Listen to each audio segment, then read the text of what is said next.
So 5-second album review, the new Charlie XCX. It's really, really good. Anyway, if we're going to talk about Kawhi Leonard, Spurs, what if Kawhi never left San Antonio? What if he never wanted to leave? I don't know. It's still a fishy situation, and who knows who was right, who was wrong amongst the whole thing. But let's just say it never happens, and Kawhi and the Spurs are all good, and they would eventually come to an extension and all that stuff, right? Well, I guess the first thing to talk about, though, is whether he would be healthy in those conference finals against the Warriors, because you could look at that moment as the beginning of where it fell off.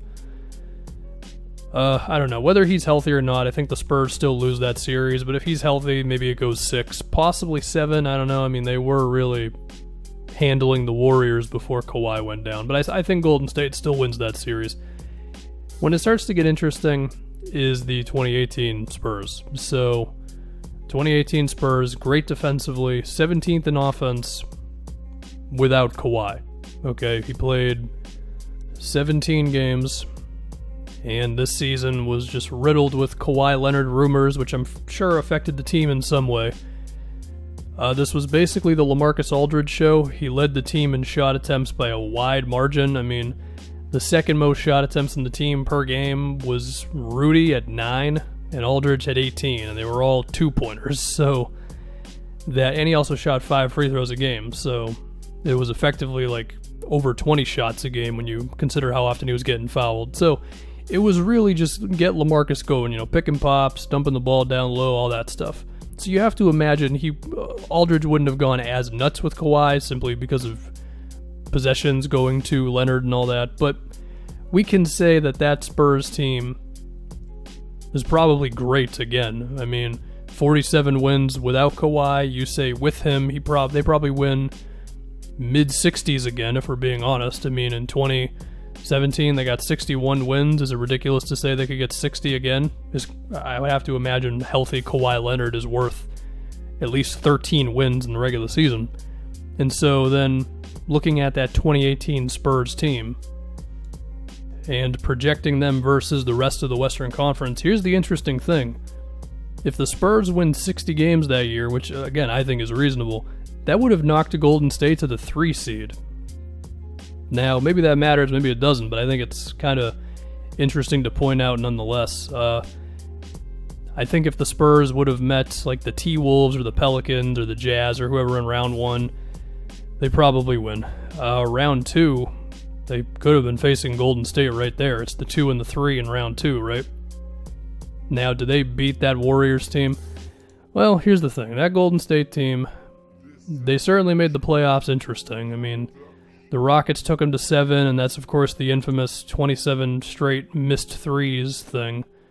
And actually, before that, one thing to point out. I would like to imagine that if the Spurs were really good this season, that they would have made some sort of a move at the deadline or whatever, but the Spurs are kind of known for not making in-season trades. Their last move on the trade deadline was in 2014, and it was like a minuscule move that meant nothing. So there's a chance they don't really shake things up at all, but I guess it's something to think about. Like maybe that would have been the year where they were like, all right, let's trade a pick, or let's get a little aggressive. And looking at the 2018 trade deadline, the one player who I feel like they could have acquired, if any of them who moved, would have been Mirotic. I feel like he could have been a little interesting. Do I think he's swinging some big playoff series? No, but he was really good in that round 1 series against the Blazers, so even then you could argue he did swing that series a little bit. So who knows, but I feel like that's at least worth speculating on for 5 seconds. Anyway, do I think the Spurs could have beaten the 2018 Warriors? No, because I say this every time about that Rocket series. I think if Iguodala doesn't get hurt and the Warriors don't play Jordan Bell and Kevon Looney together, even if Chris Paul is healthy, I think that's a 6-game series at the most.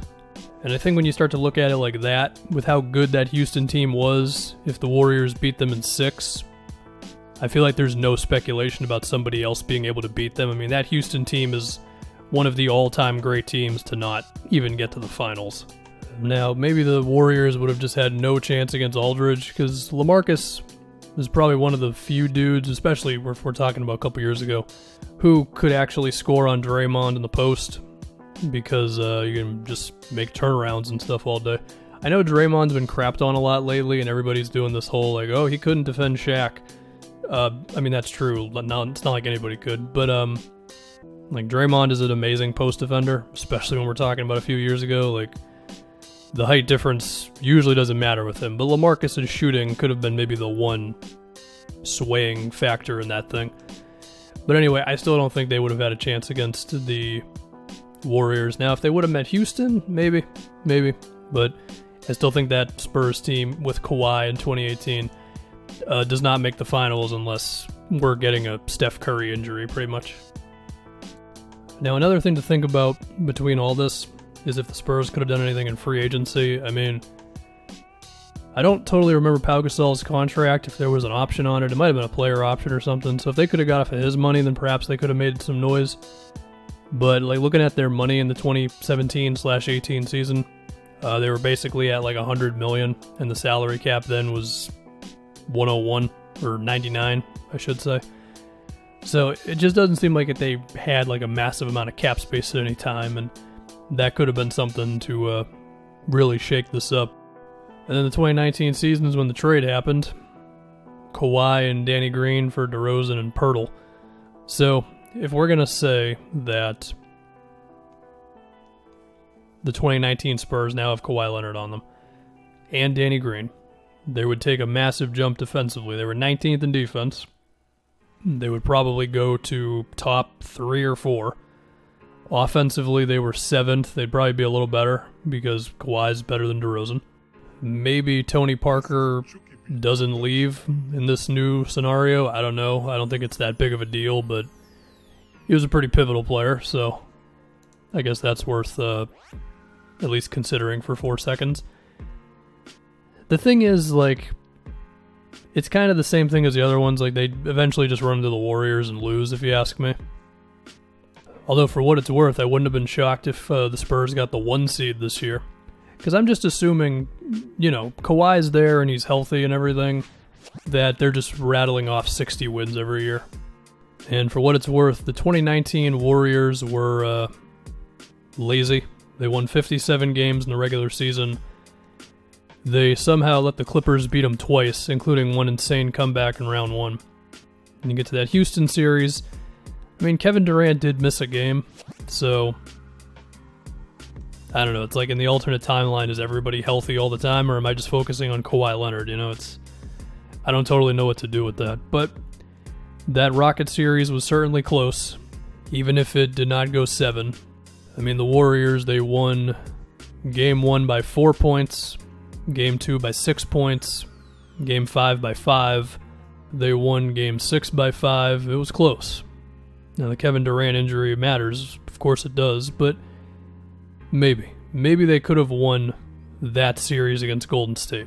Now, with that being said, I still think the Warriors win the finals if it's not for the injuries on the Raptors. So maybe that Warriors team was just one of those teams who could just turn it on, and when they did, nobody was going to beat them. Now, in terms of Kawhi still being on the Spurs, after that season, or after, this is just last season at this point, now we're talking about if Kawhi was there for this year, then I think it gets very interesting. Because the Spurs, look, 27 wins.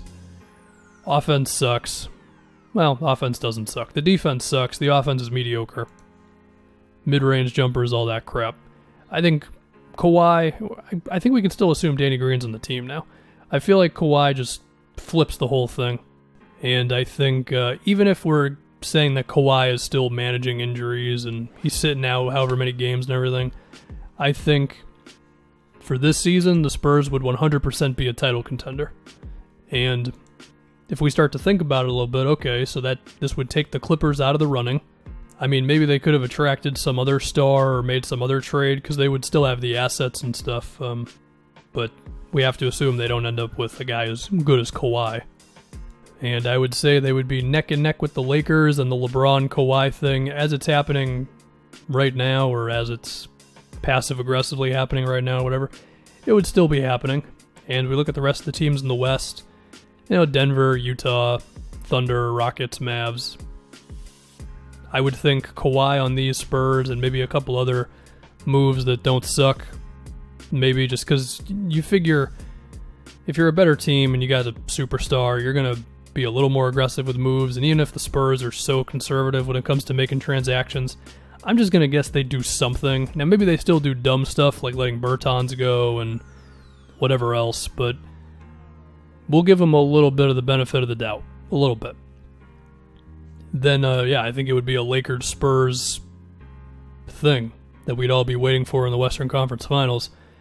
And that sounds a whole hell of a lot better than what it is with the Spurs right now, where there's a bunch of questions about what do they do? Where do they go? You know, DeRozan, Aldridge, and if DeJounte is really built to being, a multi-time All-Star, I think he's going to be very good, but, we all know this spiel, of course. And I guess if we could project to the future a little bit. Also, real quick, want to mention what would have happened with DeRozan and the Raptors. I don't know. He probably gets traded somewhere else, or maybe they just don't trade him at all, and the Raptors remain what they were before the Kawhi trade, which was still good. I mean, maybe they still get Siakam, or he was already on the team, right? So, yeah. Anyway, projecting moving forward, Western Conference. I mean, looking at where teams are going right now, of course, everything is impossible to predict in the NBA, but I think it's safe to say the teams that are trending upward in the West would be Denver, even if I seem to be a Nuggets hater half the time. OKC, if anything, just because of all their assets and Shea getting better. Now, if they want to trade CP, then I guess that's the thing that throws it all off, but who knows. Dallas, certainly. Memphis, the Pelicans. Based on this season alone, I would think the Blazers, just based off of being healthy moving forward. And I think you would put the Spurs into that mix as well. The Wolves, certainly. The Warriors, we're going to throw them back into the mix after this one season of being off. So it's tough to say if the Spurs would truly be like head and shoulders above everybody else with Kawhi. But I think it would be safe to assume if we were going to look at next season, it would be Lakers, Spurs, Warriors, everybody else. Now, in terms of moves the Spurs could make, I mean, by this point, well, if we're projecting forward, then Kawhi would get the Supermax. And it would be interesting to see what they'd want to do with Aldridge, if they would move him or whatever. And the conversation in that hypothetical might be the same one that we're having right now. But if we want to talk about, like, between Kawhi and DeJounte and Danny Green would hopefully still be here, I don't know. The Kawhi DeJounte defensive duo would be pretty nuts, and you throw Danny Green into that as well, that'd be good. So yeah, it's cool to speculate, especially when there's no basketball. So yeah, we would all agree if Kawhi was still on the Spurs, things would be going better for the Spurs. There's no doubt there.